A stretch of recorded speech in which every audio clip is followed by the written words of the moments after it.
বিপুল উৎসাহ উদ্দীপনায় ধর্মীয় ভাব গম্ভীর পরিবেশে মুসলিম উম্মাহ এবং বিশ্ব শান্তি ও কল্যাণ কামনার মধ্য দিয়ে সোমবার সারা দেশের মতো সিলেটেও পবিত্র ঈদ উল ফিতর উদযাপিত হয়েছে।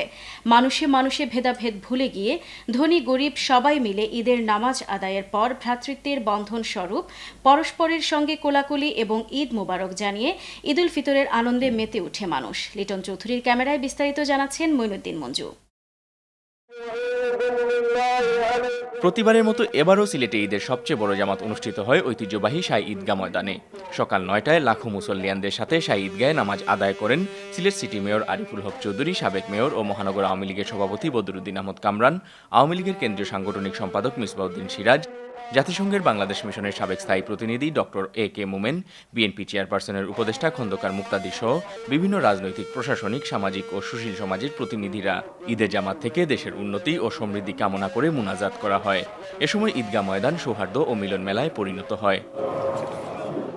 আমি দেশবাসী এবং প্রবাসী ভাই বোনদের সকলকে ঈদের শুভেচ্ছা জানাচ্ছি। ঈদ মোবারক। আমাদের সকল হানাহানি বিদ্বেষ প্রতিহার করে আমাদের দেশে আল্লাহ তাআলা যেন শান্তি বিরাজ করে। সবাইকে জানাই পবিত্র ঈদ উল ফিতর উপলক্ষে ঈদ মোবারক। মহান রব্বুল আলমিনের কাছে দোয়া করি আল্লাহ রব্বুল আলমিন বাংলাদেশকে আরও সুখী এবং সমৃদ্ধশালী দেশ হিসাবে গড়ে তুলুন। এক মাস সিয়াম করার পরে আমরা সবাই উন্নত চরিত্র হওয়ার চেষ্টা করেছি। ঈদের দিনে সবার কাছে আমার শুভেচ্ছা। তারা ভালো থাকবেন, সুখে থাকবেন, শান্তিতে থাকবেন, শৃঙ্খলার সাথে থাকবেন। নগরীর বিশিষ্ট ব্যক্তিবর্গ ও সর্বস্তরের মানুষ একে অপরের সাথে কুলাকুলি করেন এবং ঈদের শুভেচ্ছা বিনিময় করেন। দেশে বিদেশে যারা অবস্থান করছেন, দেশের মাননীয় প্রধানমন্ত্রী সহ সকলকে আমি ঈদের শুভেচ্ছা জানাচ্ছি। সবাইকে আমার ঈদ মোবারক এবং সবার প্রতি শুভকামনা, শুভেচ্ছা থাকলো।